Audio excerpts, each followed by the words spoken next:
एक दफा का जिक्र है, अहमद नाम का एक बहुत ही तजस्सुस वाला छोटा लड़का था। अहमद को सवाल पूछना, नई चीजें तलाश करना और अपने इर्द गिर्द की दुनिया को दरियाफ्त करना बहुत पसंद था। एक धूप वाली दोपहर को अहमद अपनी दादी के घर गया।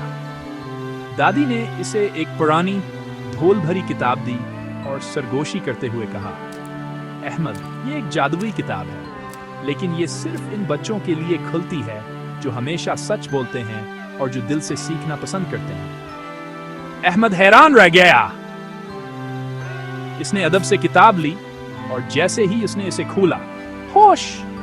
अंदर से एक रोशन चमक निकली। अचानक किताब ने बात की, हेलो अहमद, मैं इल्म की किताब हूं। अगर तुम ईमानदार और मेहरबान हो तो मैं तुम्हें दुनिया के अजायबात दिखाऊंगा। इस दिन से जब भी अहमद ने कोई सफ़ा पलटा, इसने कुछ नया दरियाफ्त किया। एक दिन इसने रंगीन परिंदों के बारे में जाना। अगले दिन वो जादुई समंदरी मखलूक से मिलने के लिए समंदर की गहराई में गोता लगा गया और कभी कभी वो सितारों के बारे में जानने के लिए खला में चला जाता था।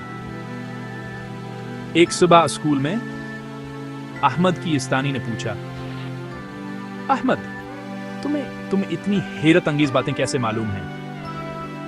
अहमद मुस्कुराया और बोला, मेरी जादुई किताब से।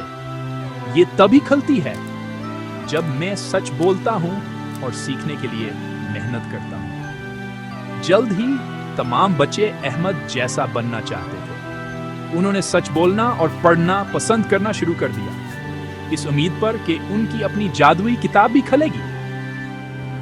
तो याद रखें, जब आप सच बोलते हैं, सीखने से मोहब्बत करते हैं और अपनी पूरी कोशिश करते हैं, तो आप इल्म के जादू को खोल सकते हैं।